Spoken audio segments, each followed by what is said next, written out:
Ang kwento ni Tomby.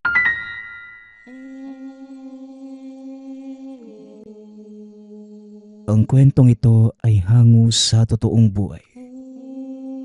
Mula ito sa isa nating tagapakinig. Karanasan ito ni Macario. Walang eksaktong taon. Probinsya ng Iloilo. Magandang gabi o araw sa ating mga tagapakinig. Ito ay kwento noong aking kabataan. Tara, simulan na natin ang ating kwento. Nang mga panahong yon, sa isang baryo na may kalayuan sa mga kabahayan, nakatira kami ni Lolo Emilio. Napili naming manirahan sa kabundukan at pinilit mamuhay malayo sa kabayanan dahil na din sa aming mga tungkulin. Kami lamang ang palaging magkasamang dalawa dahil may kanya-kanyang responsibilidad na ginagampanan ang aking mga magulang. Bata pa lamang ako. Ito na ang palaging sinasabi sa akin ni Lolo. Alagaan mong mabuti ang kalikasan dahil ito ang pinagmumula ng lahat ng buhay. Lahat ay nakaugnay dito. At kung wala ang kalikasan, masisira ang balanse at lahat ng nakikita mo ngayon ay mawawala. Mula kami sa angka ng mga babaylan at manggagamot. Si tatay ay naitalaga ng pamahalaan bilang tagabantay ng gubat sa lugar. Samantalang si nanay naman, kilalang manggagamot. Parehong abala ang mga ito sa kani-kanilang tungkulin. Kaya naman si Tatang Emilio na ang naging kasama ko palagi. Kung dapat kong alagaan yung kalikasan, bakit ako pinagbabawalan ni tatay na pumunta sa gubat? Apo, mapanganib ang lugar na yon para sa'yo. Bata ka pa at hindi mo gaanong nauunawaan ang lahat. Malalaman mo din ang mga ito pagdating ng panahon. Pagdating pa ng panahon, Lolo, kailan naman yun? Pwede ko namang pangalagaan yung kalikasan kahit bata pa ako . Tama ka naman. Pero bawal ka pa din pumasok ng gubat. Lolo, paano ko naman po aalagaan yung kalikasan kung hindi ko ito lalapitan? Alam mo po, may mga bagay sa mundo na dapat ay hinahayaang mag-isa. Ang kagubatan ay may sariling buhay. Kaya nilang ayusin ang anumang nasira. At bilang mga tao, ang kailangan lang nating gawin ay bantayan ito. Pag-uusap naming dalawa. Ngunit sadyang makulit ako ng mga sandaling yun. Palihim akong umaalis ng tahanan upang pumunta sa kakahuyan para doon maglaro. Dahil dito, tuluyang nagbago ang aking buhay. Tanghaling tapat na mga oras na yun pinapatulog ako ni Lolo Emilio. Kaya naman nagkunwari akong natutulog. At nang sandaling umalis na si Tatang Emilio, mabilis akong pumuslit papunta sa kakahuyan. Dala ang laruang ginawa ng ama. Naupo ako sa damuhan. Aliw na aliw ako sa paglalaro ng mga oras na yun. Ngunit nahinto ako nang may nagpakitang isang nilalang. Kung titignan lamang ang ibabang bahagi ng katawan nito, tila simpleng puting kabayo lamang. Ngunit kung itataas mo ang tingin, makikita mo ang wangis ng isang magandang engkantada. Isa itong anggitay. Ngunit dahil wala pang kamuwang-muwang sa mundo, Inakala ko na pangkaraniwang kabayo lamang ang nakita. Marahang lumalapit ang nilalang sa kinaroroonan ko. Inilapag ko naman ang hawak na laruan at dali-daling tumayo. Manghang-mangha ko na mga sandaling yun habang pinagmamasdan ko ang puting kabayo. Kulay puti na malanyebe ang balahibo nito na kumikinang sa tuwing tinatamaan ng sinag ng araw. Hanggang sa nagulat ako nang biglang makarinig na may nagsalita. Bata, anong ginagawa mo rito sa gubat ng mag-isa? Teka, ikaw ba yung nagsasalita? Sino? Sino pa ba ang kausap mo? Teka, ikaw nga. Pero paanong nangyari yun? Paano kang nakapagsasalita? Sa nakikita mo, iho, hindi ako pangkaraniwang kabayo. Ako ang gabay ng gubat na ito. Ako ang dapat nagtatanong. Alam mo bang mapanganib sa lugar na ito? Yun nga din po yung sabi sa akin ni Lolo. Pero wala naman akong nakikitang delikado eh. Saka ikaw, kung mapanganib ka, bakit ka nandito? Kagaya ng sinabi ko, ako ang gabay ng gubat na ito. Kaya normal lamang na dito ako manirahan. Paanong naging mapanganib ang gubat? Wala namang nananakit sa akin dito eh. Hindi ka ba natatakot mag-isa? Hindi naman po. Saka hindi na rin ako nag-iisa ngayon. Nandito ka na eh. Ako nga pala si Macario. Ikaw, anong pangalan mo? Ako, wala akong pangalan. At hindi kailangan na mga katulad ko ng pangalan. Paano tayo magiging magkaibigan? Kung hindi ko alam yung pangalan mo. Kaibigan ng isang tao. Makikipagkaibigan ka sa isang kagaya ko. Bakit naman? Wala namang masama doon ah. Alam ko na. Dahil wala kang pangalan, mag-iisip ako. Diyan ka lang sandali ha. Pag-uusap namin ng mga sandaling yun. Tumalikod muna ako at nag-isip. Maya-maya lang ay hinarap ko na ito. Ngunit wala na ang puting kabayo. Alam ko na! Ang pangalan mo ay... Teka, saan naman pumunta yun? Kristal. Kristal na ang pangalan mo ha. Simula ngayon, magkaibigan na tayo. Bagay na bagay yun sa puti mong balahibo. Wika ko ng mga sandaling yun. Lingid sa aking kaalaman. Nakatago lang pala ang kabayo sa likod ng isang puno. Nagpatuloy na ako sa paglalaro. Hanggang sa makatulog na lamang. Muling lumapit ang kabayo sa akin at nagsalita. Kristal, paano mo naman naisip ang pangalan na yon? Kakaiba kang bata.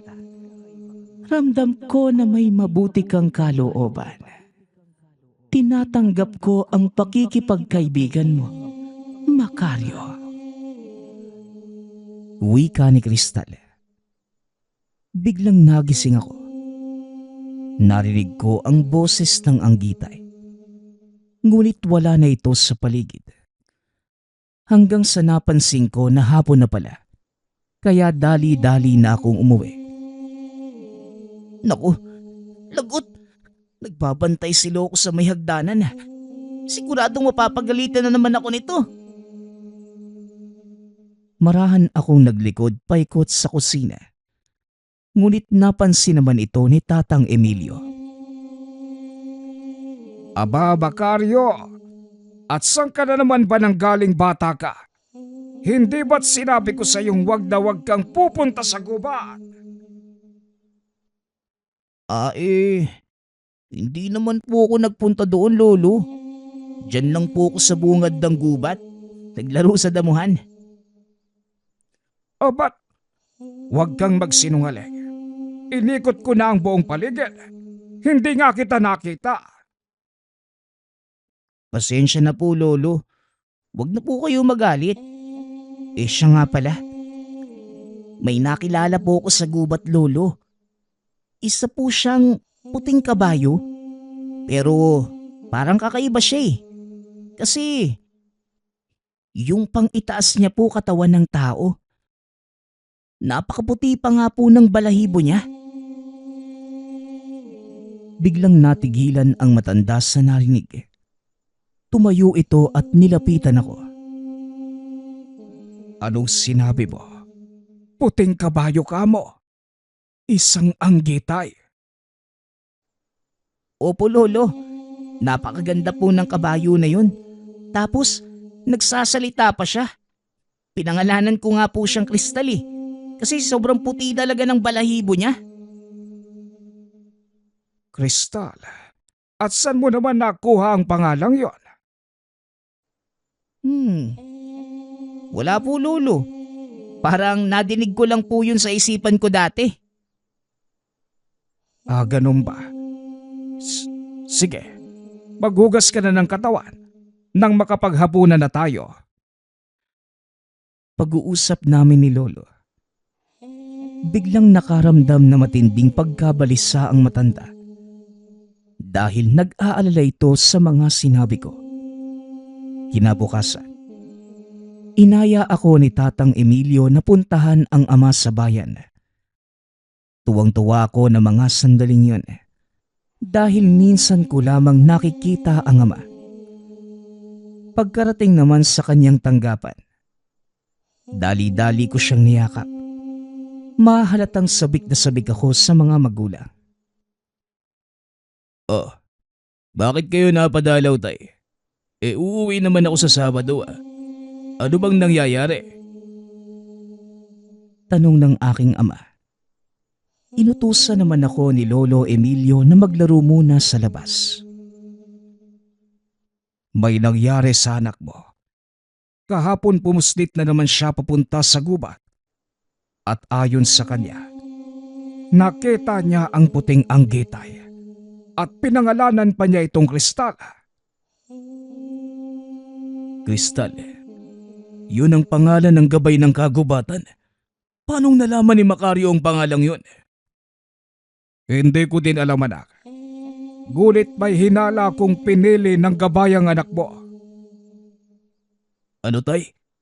Imposible ang sinasabi mo. Hindi si Macario ang... Teka, ikatlong henerasyon ng anak ko mula sa inyo. Posibleng tama nga kayo, tay. Yan ang kinakatakutan kong mangyari. Kung si Macario ang pinili ng gabay, nasa panganib ang buhay niya. Magtiwala lang tayo sa kalikasan, tay. Alam kong hindi nito hahayaang mapahamak si Macario. Kailangang malaman ni Miriam ang lahat. Halika, tay. Samahan mo ako sa kanya. Teka, paano naman si Macario? Hayaan muna natin siyang maglaro dyan sa palaruan. Malapit lang naman dito ang bahay namin ng nanay niya. Wika ni tatay sa turno. Hindi na ako isinama ng ama. Sa kadahilan ng hindi ko maaaring makita ang ginagawa nito. Pagkarating sa bahay ni nanay, kagad namang sinabi ni tatay ang nangyari sa akin. Sigurado ka ba sa sinabi mo, Tatay Emilio? Kahit kailan, hindi nagsinungaling o gumawa ng kwento si Macario. Kaya masisiguro kong yon ang nangyari sa kanya. Kung ganon, maaaring siya ang pinili ng gabay. Ikatlong henerasyon si Macario mula sa aking ama. At ganon din sa inyo. Sa turno, kailangan ng matutukan ng anak natin. hindi na mapipigilan ang paglabas ng kanyang kakayanan. Ganon din ang mga nilalang na naghahangad siyang patayin. Ako na ang bahala. Sa ngayon, umasa kayong walang mangyayari sa bata dahil hindi siya pababayaan ni Kristal. Matapos ang pag-uusap na yun, binalikan ako ni tatay sa turno. Naglalaro pa rin ako sa palaruan, malapit sa tanggapan ng ama. Uuwi na kami sa turno. Sikapin mong makauwi sa atin itong Sabado ha. Nang sa ganon, magabayan mo ang anak mo. Opo tay. Sige na. Malapit nang magdilim at baka gabihin pa kayo. O sige sa turno. Macario, halika na po. Uuwi na tayo. At sa huling pagkakataon, dali-dali akong tumakbo kay tatay. Niyakap ko ito ng mahigpit. Tatay, hindi ka pa po ba sasama sa amin? May mga trabaho pa akong dapat gampanan dito sa bayan anak eh. Ilang araw na lang naman. Uuwi na ako. Sa ngayon, kayo na muna ni Lolo Emilio mo ang magkasamang uuwi ha. Paano naman po si nanay? Sasama din po ba siya? Hindi ako sigurado anak eh. Pero kakausapin ko siya mamaya ha. O siya, tama na yan. Gagabihin na tayo, Macario. Matapos ang pag-uusap na yon, tumuloy na kami ni Lolo sa pag-uwi. Hindi naman kalayuan ang tahanan. Kaya maliwanag pa nang makarating kaming dalawa. Huwag ka nang lumabas, Macario ha. Papalubog na ang araw. Maraming lamok sa paligid. Opo Lolo, dito lang po ako sa bakuran. Nakaupo ako sa ilalim ng puno habang nakatitig sa kagubatan. Sumagi sa isipan ko ang nakilalang nilalang sa gubat.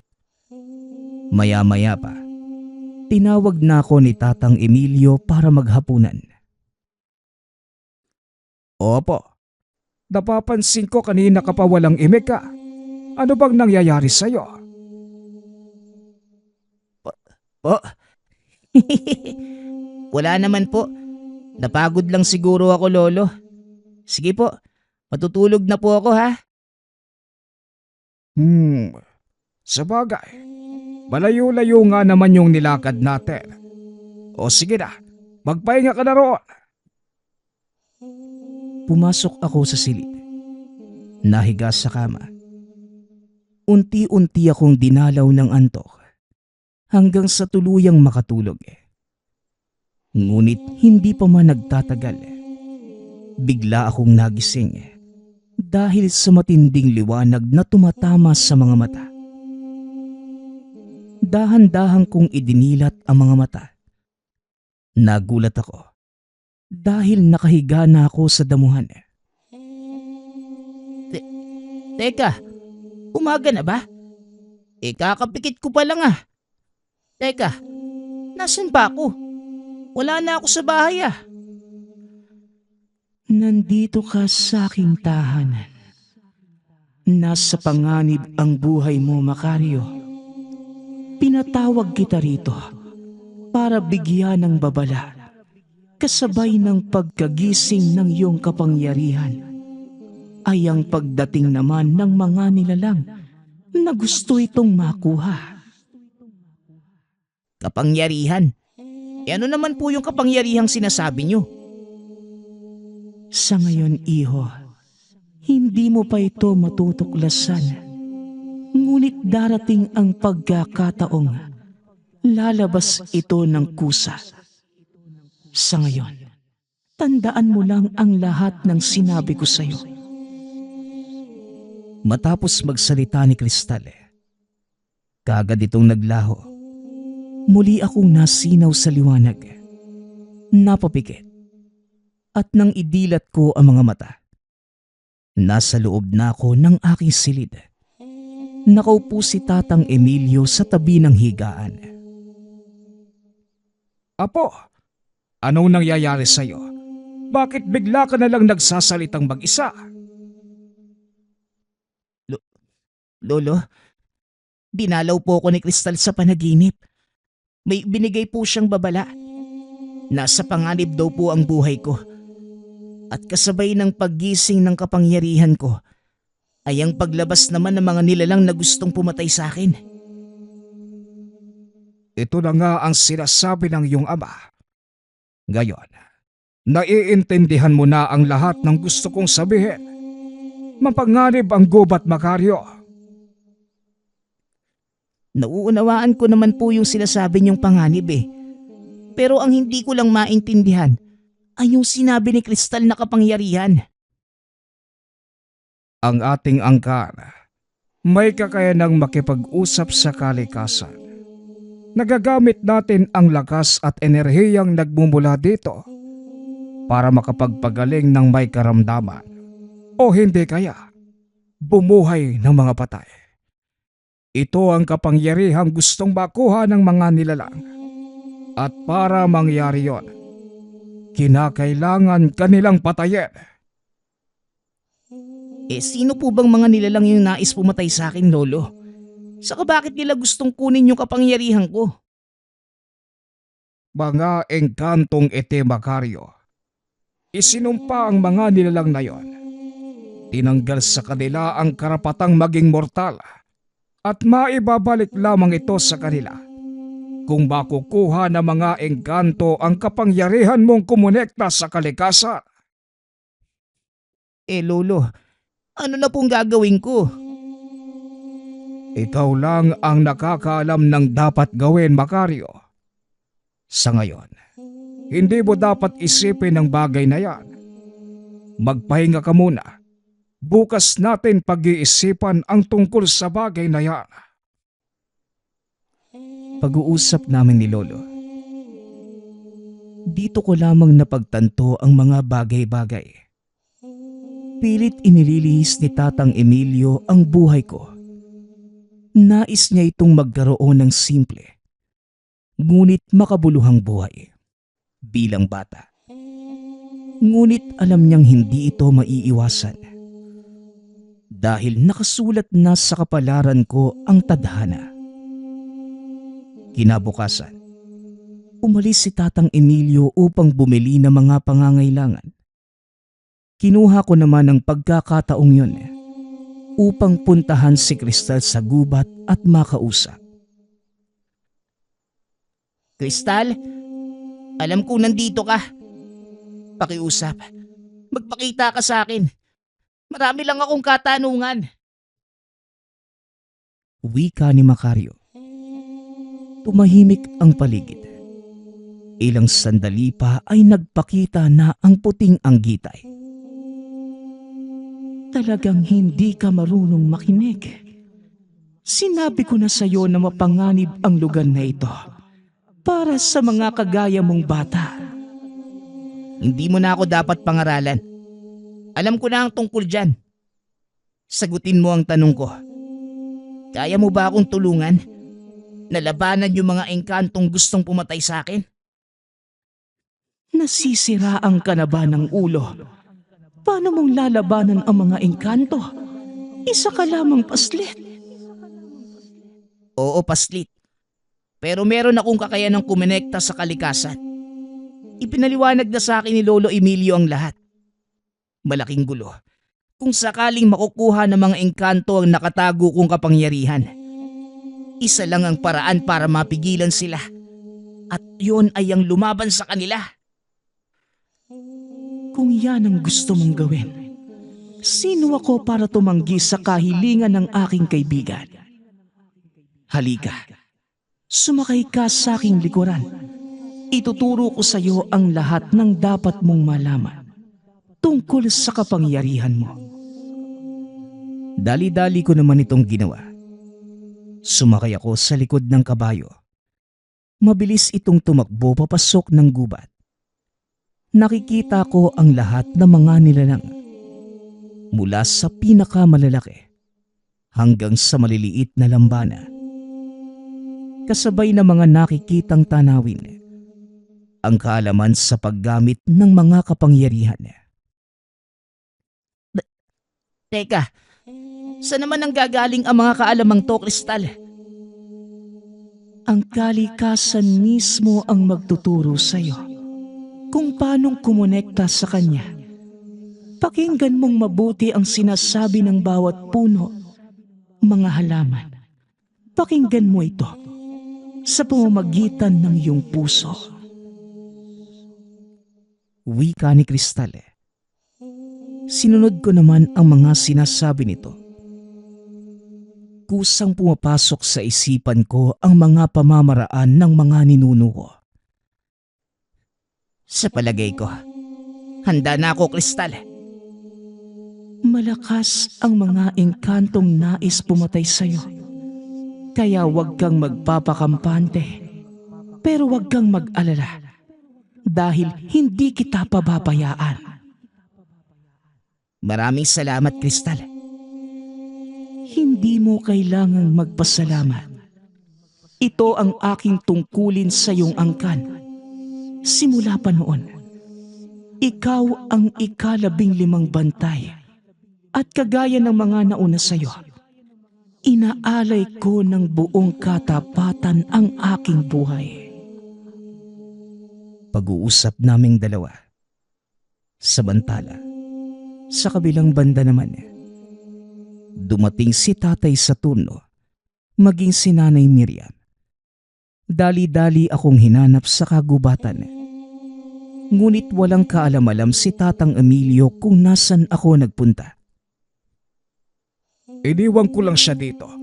Hindi ko naman inakalang babaliwalain niya ang aking mga bilin. Lintik talagang bata yan. Napakatigas talaga ng ulo. Kailangan natin siyang mahanap, tay. Nagsimula ng lumantad ang mga engkantong itim. Isa lang ang ibig sabihin nito. Tuluyan ang nagising ang kapangyarihan ni Macario.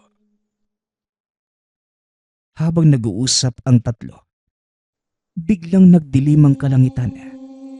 Bumuhos ang malakas na ulan. Ngunit laking pagtataka ng mga ito dahil nasusunog ang mga damo sa paligid. Teka, anong nangyayari? Bakit nasusunog ang mga damo? Napakalakas ng ulan. Tatay, nandito na sila. Biglang nagsilabasan ang mga nilalang sa nagdiliyab na talahib. Pinalibutan ng mga ito ang aming tahanan. At sa kalagitnaan ng mga ito, isang lalaking nakasuot ng magarang baluti. Nagkita tayong muli sa turno. Ngayon, nasa na ang panganay mong anak? Ikaw pala, Timo. Pasensya na. Pero hindi mo makukuha ang aking anak. Alam mo, pinapahirap niyo lang ang sitwasyon. Isuko mo sa akin ang bata. Kung ayaw mong ubusin namin ang lahat ng mga mortal dito. Hindi kailan mangyayari ang gusto mo. Kahit ikamatay ko pa. O sige. Kung yan ang gusto mo, yan ang ibibigay ko sa'yo. Wika ni Timo. Ikinumpas ng engkanto ang mga kamay. Nagsipagsugod ang mga nilalang sa likuran nito. Ngunit bago pa man umabot ang mga engkanto sa kinatatayuan ni na tatay sa turno, biglang dumaan sa kanila ang puting liwanag. Naaninag ni tatay sa turno ang puting anggitay, maging ang hawak nitong puting patalim. Miriam, pagmasdan mo ang anak mo. Ipagmalaki mo na siya ang bagong babaylan, ang batang nagmula sa iyong sinapupunan. Wika ni tatay sa turno. Nakatitig lamang sa akin si Nanay Miriam habang nakasakay sa puting anggitay. Nakangiti ito na parang nakikipaglaro lamang. Hindi alintana ang panganib na nasa paligid. Handa ka na ba, Macario? Wala na itong atrasan. Handa na ako, Kristal. Malaki ang tiwala ko sa iyo. Maging sa kalikasan. Kung ganon, tapusin na natin ang labang ito. Pag-uusap naming dalawa. Sinugod na mga anggitay ang nagkukumpulan na mga engkanto. Itinaas ko ang hawak na itak. Mula sa madilim na kalangitan, bigla itong nahati. Bumulusok pa ibaba ang malalaking haligi ng liwanag na tumupok sa napakadaming mga kalaban. Sa palagay ko, nahuli ka na sa pagdating mo, Timo. Pagmasdan mo kung paanong masayang ang buhay ng kampon mo. Ito ang kapangyarihan ng totoong babaylan. At sa palagay ko, kulang ang batalyon ng mga engkantong dinala mo sa mundong pinangangalagaan ng aming angkan. Huwag kang pakakasiguro sa turno. Dahil alam mong hanggat nabubuhay ako, patuloy ko lang kayong tutugisin. Kahit ilang salinlahi pang magdaan. Yan ay kung mabubuhay ka pa. Pagkatapos niyan. Wika ni Nanay Miriam. Sabay turo sa likod ni Timo. Napalingon ang pinuno ng itim na engkanto. Laking gulat nito. Nang makita ako at si Kristal na papasugod sa kanyang kinatatayuan. Itinarak ko ang itak sa kanyang katawan. Matapos ay huminto ang anggitay.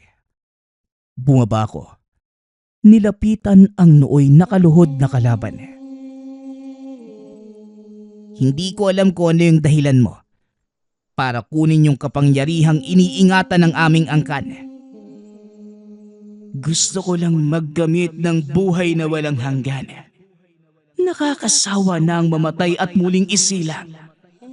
Gusto kong manatili sa kung ano ko ngayon para malupig ko na ang mga nilalang na pinakamamahal ng tagapaglikha. Kailanman, hindi mo magagawa ang bagay na yan dahil hindi bulag ang may likha at hindi niya hahayaan na sirain niyo ang kanyang mga likha. Huwag kang magmalinis, anggitay. Isa ka din naman sa amin. Oo, isa ko sa mga engkanto. Ngunit kahit kailan, hindi sumagi sa isipan ko na sirain ang napakagandang nilikha ng Ama. Nanatili ang katapatan ko sa Kanya. Kaya nandito ako ngayon sa kasalukuyan kong estado.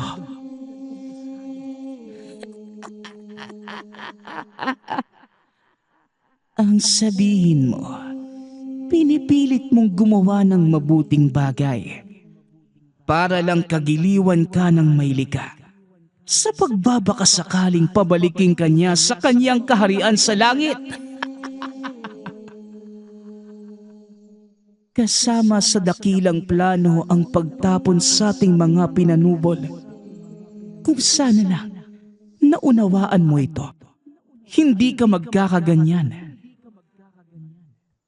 Maunawaan?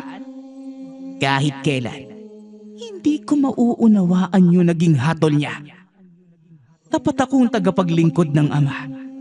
Nabulagan at sinubukang humingi ng kapatawaran. Ngunit pinili pa din niyang itapon ako sa walang kwentang mundong ito. Ikaw ang nagpasyang sirain ang sarili mo sa harapan ng may likha. Kaya wag mong isisi sa mundo ang kasalukuyan mong kalagayan. Panahon natin mo para mamahinga ka. Ito ang hatol ng kalikasan. Kailangan mong mamatay ng tuluyan para pagbayaran ang mga ginawa mong kasalanan. Wika ko ng mga sandaling yon. Matapos ay hinawakan ko ang itak na nakatarak sa dibdib ni Timo. Unti-unting tumubo ang sanga at dahon mula sa hawakan ng sandata hanggang sa maging ganap itong puno. Ang punong yan ang magsisilbing tanda ng mga pangyayari sa araw na ito. Nang sa ganon, hindi makalimutan ng iyong angka ng kanilang tungkulin. Mahaba pa ang iyong lalakbayin, Macario. Marami ka pang pagdadaan ng pagsubok. Ngunit kagaya ng pangako ko, hindi ako aalis sa tabi mo. Alam ko naman yung Kristal. Masaya ako na naging kaibigan mo. Nasa akin ang karangalan. Mabuhay ang bagong babaylan. Matapos ang kaganapang yun, tuluyang nagbago ang aking buhay. Sa edad na 12, nagsimula akong sundan ang yapak ng aking inang babaylan. Sa paglipas na maraming taon, marami ang mga natulungan ko. Bukod sa pagiging manggagamot, namasukan din ako sa pinagtatrabahuhan ng aking ama. Ipinagpatuloy ko ang trabahong sinimulan ng aming mga ninuno. Maraming taon na ang nakalilipas. Hanggang sa mabilis na lumipas ang mga taon. Yan ang kwento ng punong ito, Akar. Ito na mga nangyari noon. Napatuloy na nagpapaalala sa lahat ng mga pinagdaanan ng ating angkat. Alam mo, Lolo Macario, mahirap talagang paniwalaan yung kwento mo eh. Lalo pat hindi ko nakikita yung sinasabi mong kabayo. Nasa paligid lang siya at patuloy tayong binabantayan. Hindi lilisan si Kristal sa tabi ng ating angkan. Ito ang kanyang sinumpaang tungkulin. Lolo, gusto ko din pong makita si Kristal. Pwede po ba yun? Sa pagdating ng tamang panahon, Akar. Sa ngayon, magpakabait ka at sundin ang lahat ng sinasabi ng iyong nanay at tatay. Maswerte ka, Apo. Dahil nabibilang ka sa angka ng mga dakilang tagapagbantay. Tagapagbantay, Lolo? Ng ano po? Ng kalikasan, Apo. Ang pamilya natin ang naatasang mga lagas sa kalikasan. Sinasabi ko ang lahat ng ito dahil gusto kong mahalin mo rin at alagaan ang kalikasan. Dahil ito ang nagbibigay ng buhay sa lahat. Kung wala ang kalikasan, wala din tayo mga tao. Alam ko na po yan, Lolo. Huwag ka pong mag-alala. Sisikapin ko pong sundan yung yapak nyo. Sige na po, matulog na po kayo. Gabi na eh. Ikaw din na po. Matulog ka na. Nang sa ganun dalawin ka sa panaginip ng kaibigan kong si Kristal. Sana nga po, Lolo. Gusto ko din po kasi makita yung puting anggitay eh. Titignan ko kung gaano siya kaganda. Kagaya ng sinabi nyo. Huwag kang mag-alala, Apo. Darating ang panahong magpapakita din siya sa'yo. Sige na, pumasok ka na sa iyong silid. Hanggang dito na lamang ang ating kwento. Nawa ay nasiyahan kayo sa inyong napakinggan. At bilang paalala sa lahat, palagi nating alagaan ang kalikasan.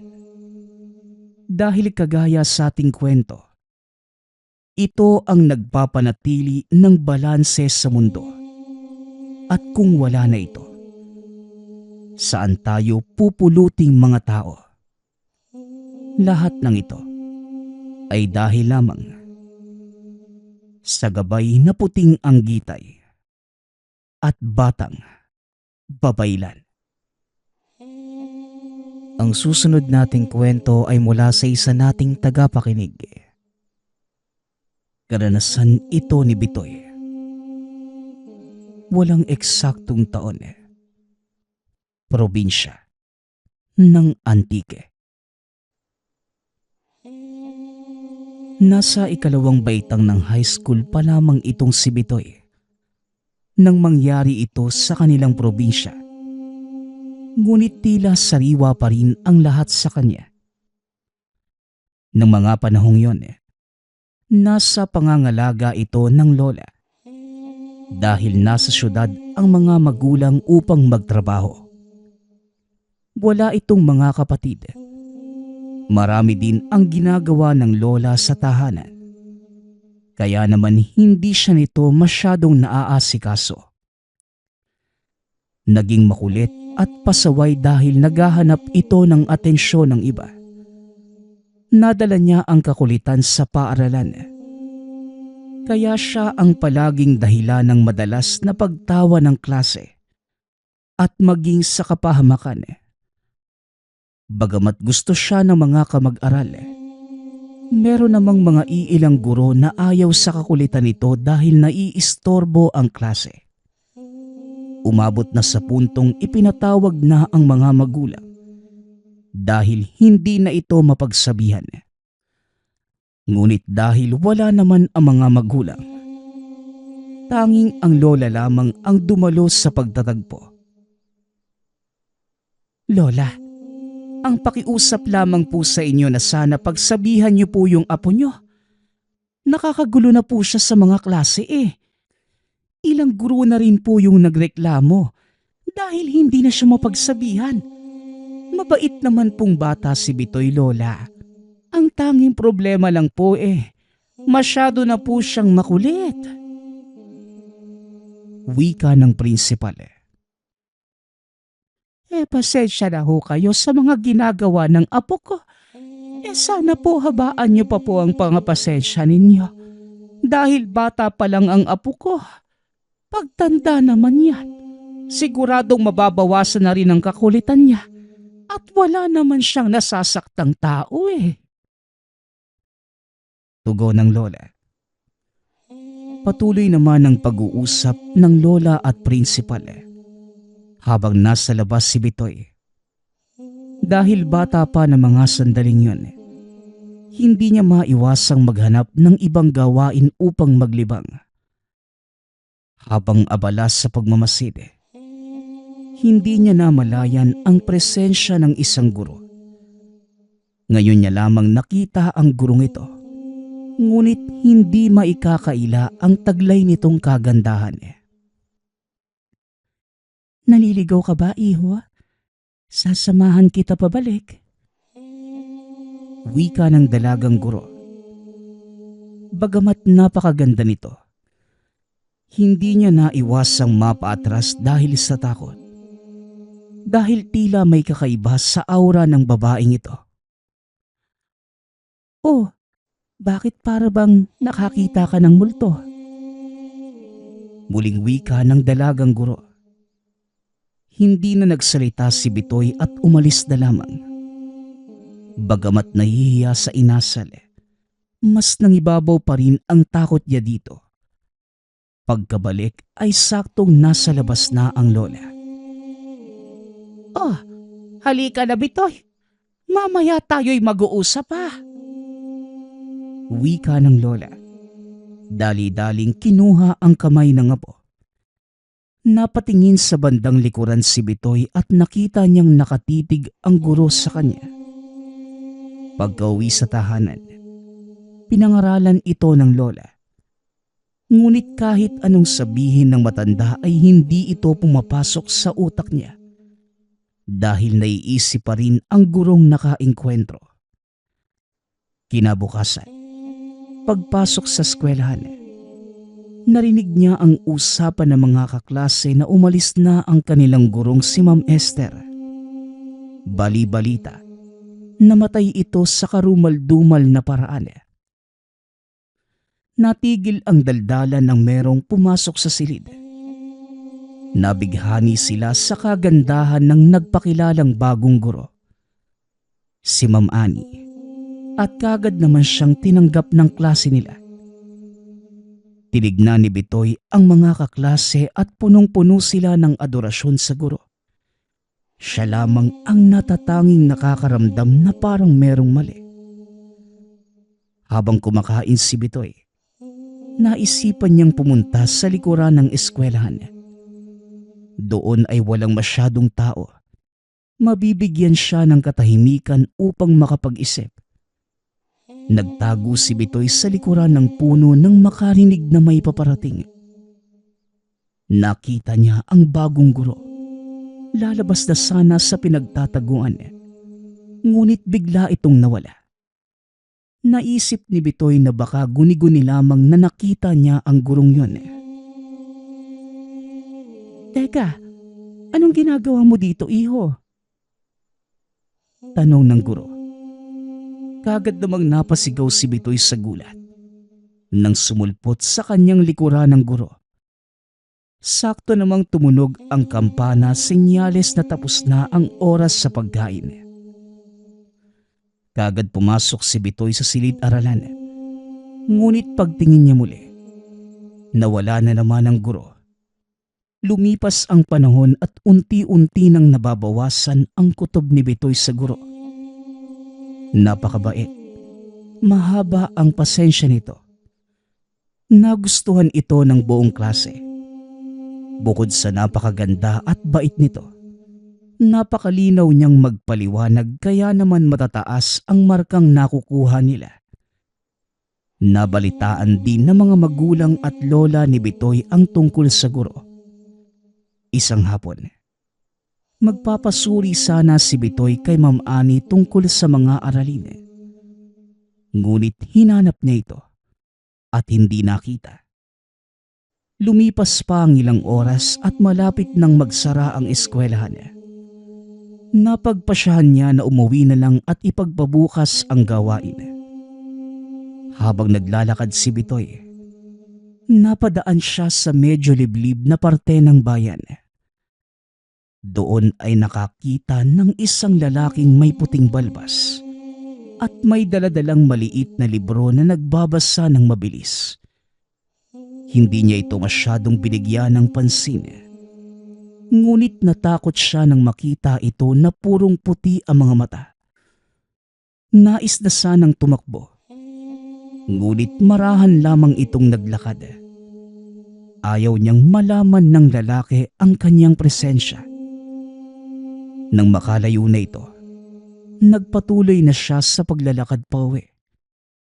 Merong kalayuan ang distansya mula sa eskwela at tahanan.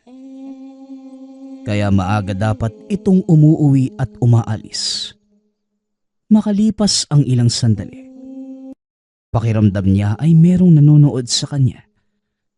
Binilisan nito ang paglalakad, lalo na't dumidilim na ang kapaligiran. Mabuti na lang at merong mga lampara sa daanan. Kahit papano, hindi naman masyadong madilim. Napatakbo na si Bitoy na makakita ng isang lalaki sa likuran. Natatandaan niya ito. Iyon yung lalaking nakita niya kanina. Dahil sa puti nitong balbas. Makalipas ang ilang minuto ay nakarinig siya ng sigaw ng babae. Hindi na lang sana niya ito papansinin dahil ayaw niyang makialam sa buhay ng iba. Ngunit walang humpay ang sigaw ng babae at nakonsensya si Bitoy.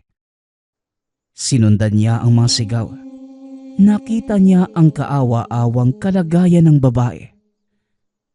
Pilit siyang hinuhubaran habang nakapatong ito at merong dalang kwintas. Kagad hinampas ni Bitoy ng bato ang lalaki at natumba yun. Inabot ni Bitoy ang damit ng babae. Nagulat siya nang makitang si Ma'am Annie pala yun. Dali-dali silang umalis bago tuluyang magising ang lalaki. Binuhat ni Bitoy sa kanyang likuran ng guro dahil hindi ito makatayo. Bagamat bata pa lamang si Bitoy, meron naman itong itinatagong lakas. Madilim na ang paligid at bitbit niya sa likod ang guro. Ang dalawang binti nito ay nasa mga braso. Sinubukan pa ni Bitoy na kausapin ang guro. Ngunit hindi ito nagsasalita.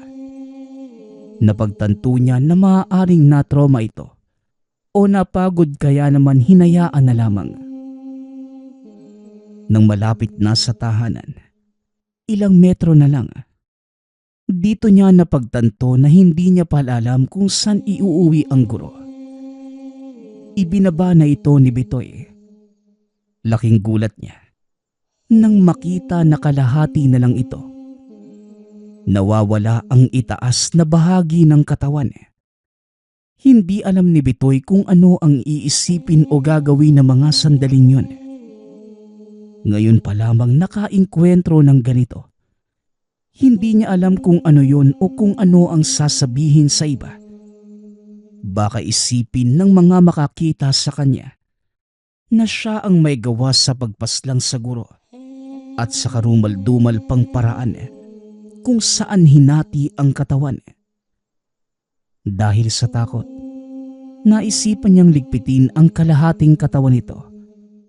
Ayaw niyang mapagbintangan sa nangyari sa guro dahil hindi niya talaga alam kung bakit naggaganon ng katawan. Patakbo na sana si Bitoy papunta sa tahanan. Ngunit bigla itong nakakita ng isang nilalang na lumilipad. Napakalaki ng pakpak. Merong mahabang buhok. Habang papalapit ito ay mas nakikita pa niya lalo ang itsura. Napakahaba ng dila. Matalas ang mga ngipin at higit sa lahat, nawawala ang kalahating parte ng katawan. Napatigil sa takot si Bitoy. Hindi siya makakilos sa mga nakikita. Hindi niya maintindihan kung ano yun. Ilang pulgada na lamang ang pagitan ni Bitoy at ng halimaw nang bigla itong sumigaw ng napakalakas at bumagsak. Umuusok ang katawan. Unti-unting naglalaho na parang nasusunog na papel. May sinabi pa ito bago tuluyang masunog. Ngunit hindi yun lubos na narinig ni Bitoy. Makalipas ang ilang sandali, bumalik din sa wisyo ang binata. Napatingin sa bandang kaliwa nang merong iika-ikang taong papalabas sa may mga puno. Merong lumabas na lalaki sa gubat at dahil duguan ang ulo, pati na rin ang puting balbas. Napagtanto niya na ito rin yung lalaki na nakita niyang pagsasamantalahan sana ang guro. Lumabas na ito at tuluyang nakalapit kay Bitoy. Kung hindi ka lang sana nakialam kanina, edi dapat kanina pa siya namatay. Alam kong mukhang pinagsasamantalahan ko ang isang babae kanina. Pero nagkakamali ka, iho. Isang manananggalyo na nagbihis tao lamang. Hati na ang katawan niya kanina. Ngunit pinipilit niya itong ibalik. Pagkakataon ko na sana yon upang lagyan ng pangontra para sana mamatay. Kaso bigla mo kong hinampas ng bato sa ulo. Mabuti na lamang at nagising pa ako. Pagpapaliwanag na matandang lalaki. Teka, sino ho ba kayo? At ano naman po yung halimaw kanina? Paano niyo ho siya napatay? Halo-halo ang emosyong nararamdaman ni Bitoy na mga sandaling yun. Abay seryoso ka ba, iho? Kahit kailan hindi mo pa narinig ang mga bali-balita tungkol sa manananggal. Diyos ko, usap-usapan nga sa bayan ang pagkawala ng isang guro. Natagpuan ang katawan niya sa may ilog. Lasog-lasog na parang kinain ng hayop. Pero hindi hayop ang kumain sa kanya, kundi isang manananggal. Teka, parang natatandaan ko pa yung pangalan ng guro. Oo, Esther ang sinabi na pangalan ng guro. Ano ho? Esther ang pangalan? Esther din po yung pangalan ng guro naming nawala ah.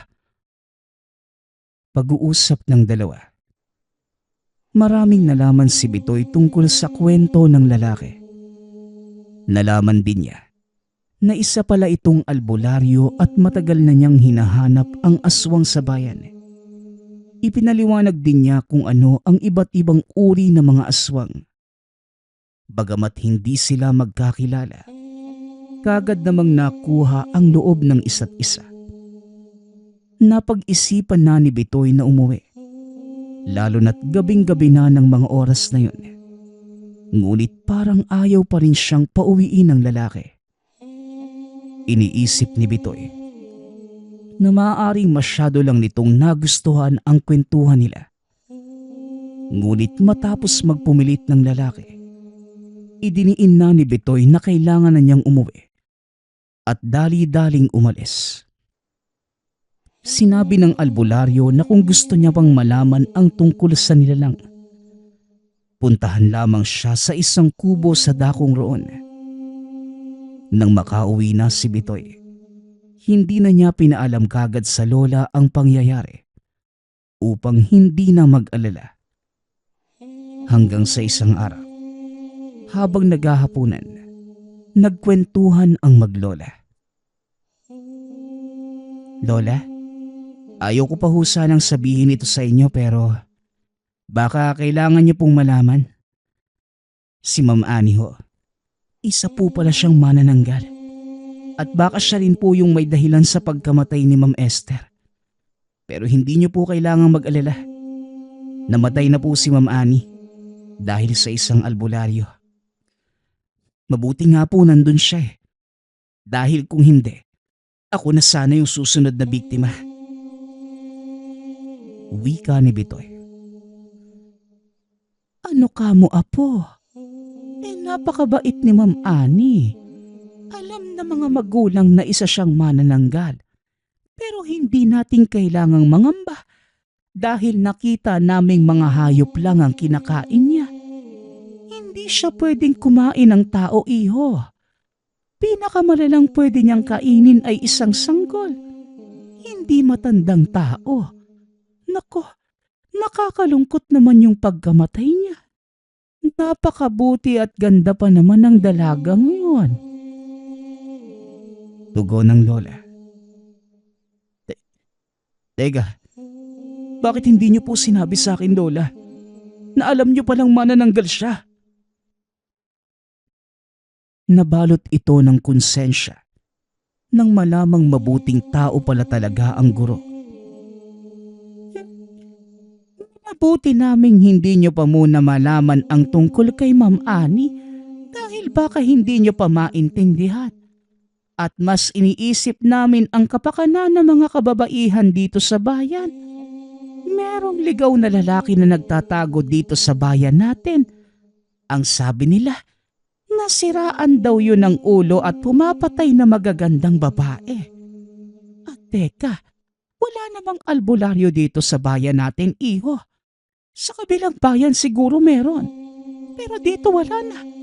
Kung sino man yung albularyong tinutukoy mo, hindi siya totoong albularyo. Albularyo daw siya, lola eh.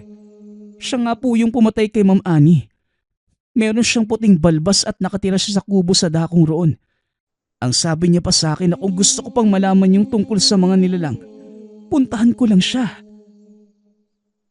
Iho, maniwala ka sa akin. Walang nakatira sa kubong tinutukoy mo. Napakaliit ng bayan natin at imposibleng hindi natin mabalitaan lahat ng naninirahan dito. Nako, wag kang pupunta doon. Malay natin baka yun pala yung ligaw na lalaking pumapatay ng babae. Pag-uusap ng maglola. Matapos yun ay natulog na si Bitoy. Hindi niya mapigilang makonsensya sa mga nangyari. Nagluksa ang bayan sa pagkawala ni Ma'am Annie. Ngunit kalaunan, nakausad ang lahat makalipas ang panahon. Maliban kay Bitoy.